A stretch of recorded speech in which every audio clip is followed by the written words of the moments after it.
नमस्कार मित्रों, मैं नीतीश भारद्वाज। आज सुबह से मुझे बहुत सारे अपने मित्र, मेरे फैंस और मीडिया के मित्र फ़ोन करके पूछ रहे हैं कि क्या आज की कोरोना की स्थिति में इस आपदा में महाभारत प्रासंगिक है। क्या महाभारत का कोई एक पन्ना ऐसा है, कोई एक पृष्ठ ऐसा है जिससे हम कोई सीख ले सकें? तो मित्रों है। वो कौन सा पृष्ठ है? वो अध्याय है आदि पर्व के अंत में, जब महाराज धृतराष्ट्र पांडवों को खांडव वन देते हैं, बंजर धरती और एक वन, अरण्य, और कहते हैं जाओ अपनी नवीन शुरुआत करो, अपना जो नवीन राज्य है उसकी शुरुआत वहाँ से करो। वहाँ बंजर धरती है और खांडव वन है। खांडव वन जो आज का मेरठ है, उसका नाम खांडव इसलिए था कि खांड मतलब मधु, स्वीट। उसमें महुआ के बहुत सारे पेड़ थे और महुआ के पेड़ आप जानते हैं, जब उसके फूल आते हैं तो पूरा आसमंत जो है, वातावरण जो है, वो मधुरता से भर जाता है। ये वन इक्षुमती नदी के किनारे पर था। वहां बहुत सारे प्राणी, पशु, पक्षी, सांप, कछुए, मछली, जलाशय, सब कुछ था। और उसके राजा थे राजा तक्षक, नागराज तक्षक। तो जब ये दिया तो अर्जुन और कृष्ण वहां चले गए और सोच रहे थे, अर्जुन पूछ रहे थे कि अब क्या करें, इसको कैसे करें। ये तो वन है, बंजर धरती है, ये वन की भूमि भी अपने को चाहिए, लेकिन इसको कैसे करें, यहाँ पे कैसे हम इंद्रप्रस्थ बनाएंगे।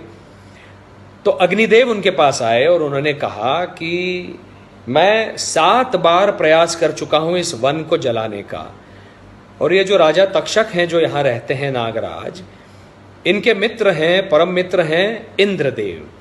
जब भी मैं अग्नि के रूप में इसको प्रज्वलित करना चाहता हूं, इंद्रदेव वरुण की वर्षा कर देते हैं और उसको आग को बुझा देते हैं। तो आप मेरी मदद करें, ये मेरे लिए आवश्यक है करना। तो अर्जुन ने सोचा, मैं भी तो यही सोच रहा था कि ये जो वन है ये जल जाए तो मुझे और भूमि मिल जाएगी जिस पर इंद्रप्रस्थ खड़ा होगा, बड़े बड़े महल खड़े होंगे। तो उन्होंने वरुण देव की आराधना की कृष्ण के कहने पर। वरुण देव प्रसन्न हो गए और वरुण देव ने कहा कि क्या चाहिए। उन्होंने कहा, मुझे एक ऐसा धनुष्य चाहिए जिस पर बाण लगाते ही जहां मेरा बाण जाना चाहिए वहीं जाए। एक अलौकिक दिव्य धनुष्य चाहिए। फिर मुझे 2 तरकश चाहिए, अक्षय तरकश, जिसके बाण कभी खत्म ही ना हो। और एक ऐसा रथ चाहिए जो मन की गति से भी तेज दौड़े। तो वरुण देव ने उनको गांडीव धनुष दिया, अक्षय तरकश दिए 2, और वो अलौकिक रथ दिया जिसको बाद में आपने महाभारत के भारतीय युद्ध में देखा, जिसका सारथ्य किया स्वयं भगवान कृष्ण ने। फिर जब ये मिला तो उन्होंने अग्नि से कहा, अग्निदेव आप इसको भस्म कीजिए। अग्निदेव ने जब उसको वन को भस्म किया, तब तक्षक राज वहां, नागराज तक्षक वहां पर नहीं थे, वो कुरुक्षेत्र गए थे। सारे पशु पक्षी उसमें से हाहाकार मच गया, जलने लगे। लोगों के पैर जल रहे हैं, प्राणियों के, पक्षियों के पंख जल रहे हैं, गर्दन जल रही है, आंख जल रही है, भस्मसात होने लगा सब कुछ। पक्षी उड़ने लगे। जैसे ही प्राणी भागने लगे, पक्षी उड़ने लगे, अर्जुन ने अक्षय तरकश से बाण निकालकर उस गति से गांडीव से बाण चलाए कि सबको मार दिया, संहार कर दिया। पूरा सब कुछ जल गया। उसमें जलाशय थे, उसका पानी जलाशय का पानी सूख गया। कछुए मर गए, मछलियां मर गईं, सब कुछ मर गया। पेड़ पौधे जल गए। तक्षक का बेटा अश्वसेन, मय नाम का असुर, जिसके माध्यम से, जिसकी सहायता से कृष्ण जी ने मय सभा बनाई इंद्रप्रस्थ में बाद में, और 4 पंछी, इतने ही बचे, 6 लोग। उसके ऊपर इंद्रप्रस्थ खड़ा हुआ, निर्माण हुआ। लेकिन प्रतिशोध की ज्वाला में तक्षक दहक रहा था, प्रतिशोध लेना चाह रहा था। वो रुका, भारतीय युद्ध खत्म होने तक रुका, पांडव स्वर्गारोहण पर चले गए तब तक रुका, राजा परीक्षित बना हस्तिनापुर का, तब जाकर तक्षक ने उसे काटा, दंश किया, डंक मारा और राजा परीक्षित मर गया। अपने पिता को मरता हुआ देख प्रतिशोध की ज्वाला में धधक उठा उसका बेटा जन्मेजय। उसने एक ऐसा यज्ञ का आरंभ किया, पूरे आर्यावर्त से, हर वन से, नैमिषारण्य, काम्यक वन, दंडकारण्य, हर वन से उसने सर्पों को एकत्रित करके उस अग्नि में यज्ञ के डाल दिया, मार दिया। उसको, उस क्रोध को देखकर ऋषि वैशंपायन ने उसे बिठाया और जन्मेजय को महाभारत की कथा सुनाना आरंभ किया। उसका प्रयोजन, कई प्रयोजन थे। जीवन यापन कैसे करना है, कलयुग में जीवन यापन कैसे करना है, ये वो राजा जन्मेजय को बताना चाह रहे थे। शांति से कैसे जीवन यापन करना है, प्रतिशोध का अंत नहीं है। आज क्या हम यही नहीं कर रहे हैं? आज जहां पूरा भारत लॉकडाउन में है, सड़क पर कोई नहीं है, ना कोई वाहन है, ना मनुष्य है, इक्का दुक्का छोड़कर जो डंडे खा रहा है। आज देखिए दिल्ली के बाहर, यूपी के रोड पर, हरियाणा की रोड पर नीलगाय दिख रही है। आज आपको सांबर दिख रहा है, बारासिंगा। आज आपको चीतल दिख रहे हैं। इसका अर्थ क्या है? हमने इनके वन नेस्तनाबूद करके अपने शहरों को बसाया है और अपने राष्ट्रीय महामार्गों को बनाया है। आज हम यही कर रहे हैं, पेड़ों को काट रहे हैं, अनाधुन काट रहे हैं, कोई पेड़ लगा नहीं रहा है। ये रुकना चाहिए। यदि ये नहीं रुका, ये सीख है महाभारत की, इस अध्याय की, खांडव वन के अध्याय की, ये प्रासंगिक है आज के लिए। यदि ये नहीं रुका तो जिस दिन प्रकृति का कोप होगा, प्रकृति मात्र एक छोटी सी करवट लेगी, बस थोड़ी सी, इतनी सी, बस।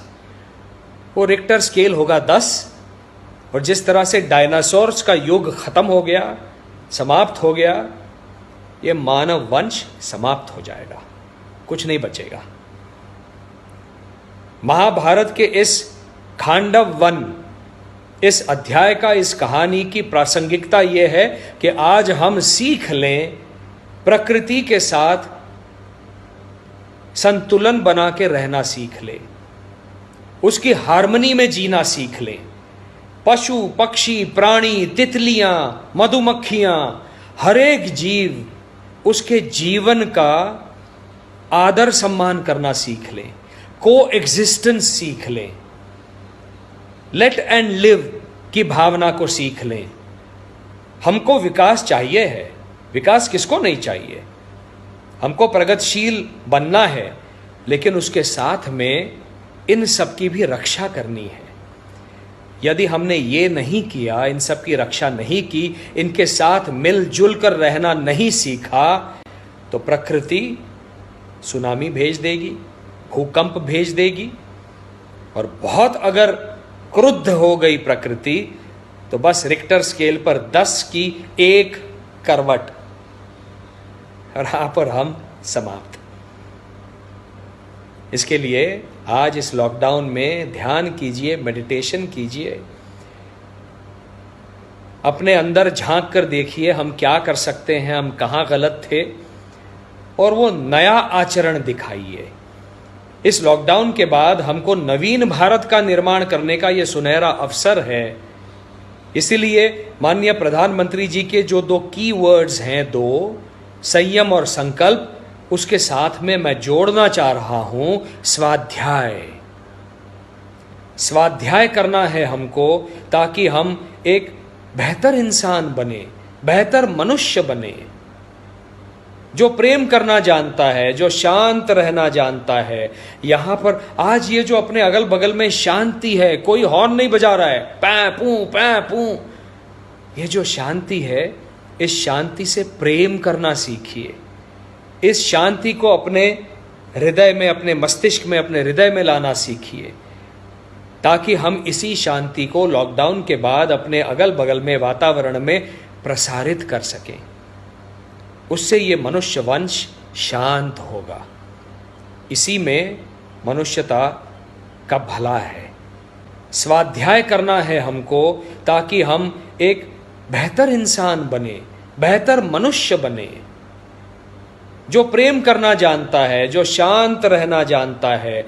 यहां पर आज ये जो अपने अगल बगल में शांति है, कोई हॉर्न नहीं बजा रहा है, पै पू, ये जो शांति है, इस शांति से प्रेम करना सीखिए।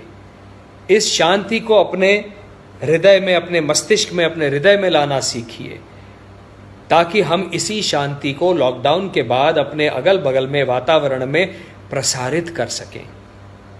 उससे ये मनुष्य वंश शांत होगा। इसी में मनुष्यता का भला है। इतना मैंने समझा है, ये मैं करना चाहता हूँ और आप सबसे अपील करता हूँ, निवेदन करता हूँ, करबद्ध निवेदन करता हूँ कि ये कीजिए, संयम, संकल्प और स्वाध्याय। नमस्कार।